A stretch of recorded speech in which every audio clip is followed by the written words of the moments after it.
প্রিয় বন্ধুরা, আশা করি ভালো আছেন।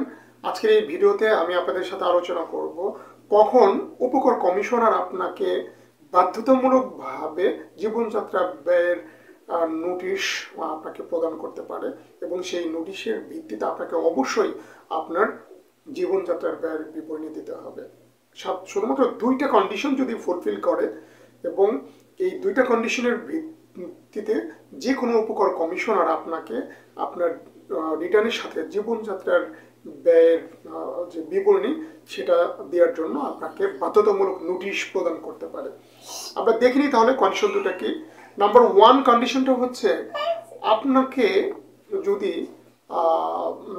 মানে উপকর কমিশনার মনে করে যে আপনার যে ট্যাক্স অ্যাসেসমেন্ট করেছেন সেই ট্যাক্স অ্যাসেসমেন্টটা সঠিকভাবে করতে হলে আপনার উপর ধার্যকৃত কর সঠিকভাবে নির্ধারণ করার জন্য জীবনযাত্রার ব্যয়ের বিবরণীটা তার কাছে ইম্পর্টেন্ট মনে হয়, যদি তার কাছে যদি গুরুত্বপূর্ণ মনে হয়, তাহলে আপনার উপর সঠিক কর নির্ধারণ করার ক্ষেত্রে আপনাকে উপকর কমিশনার রিটার্নের সাথে জীবনযাত্রার ব্যয়ের বিবরণী দেওয়াটা বাধ্যতামূলক করে দিতে পারে বা সেজন্য আপনাকে নোটিশ দিতে পারে।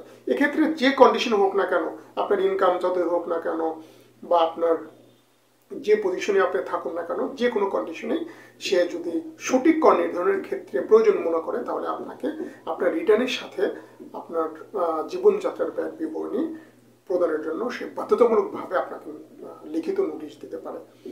আরেকটা হচ্ছে নাম্বার দুই কন্ডিশন হলো বা 2 নম্বর কারণটা হলো, যদি আপনার উপর যে 5টা ম্যান্ডেটরি কারণ আছে, যে কারণগুলোর জন্য একজন ট্যাক্স পেয়ারকে তার রিটার্নের সাথে অবশ্যই তাকে তার জীবনযাত্রার ব্যয়ের বিবরণী দেওয়াটা বাধ্যতামূলক ইনকাম ট্যাক্স আইন 2023 অনুযায়ী। এখন আপনার ক্ষেত্রে যদি আপনার রিটার্নের সাথে জীবনযাত্রার ব্যয়ের বিবরণী দেওয়াটা ম্যান্ডেটরি হয়, বাধ্যতামূলক হয়, এবং আপনি যদি সেই জীবনযাত্রার ব্যয়ের বিবরণীটা আপনার রিটার্নের সাথে বাধ্যতামূলক হওয়ার পরেও যদি আপনি না দেন, সেই ক্ষেত্রেও উপকর কমিশনার আপনাকে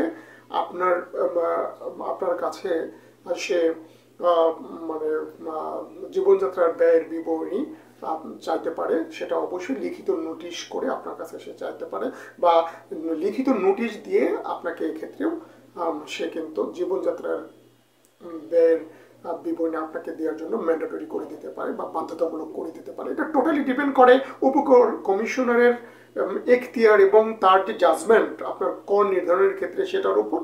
আর 2 নম্বর কারণটা হলো সেটা জাজমেন্টটা, সেটা হলো আপনি যখন ইনকাম ট্যাক্সের আলোকে আপনার জীবনযাত্রার ব্যয়ের বিবরণী দেওয়াটা বাধ্যতামূলক হয়ে গেছে কিন্তু আপনি দেননি সেই ক্ষেত্রে।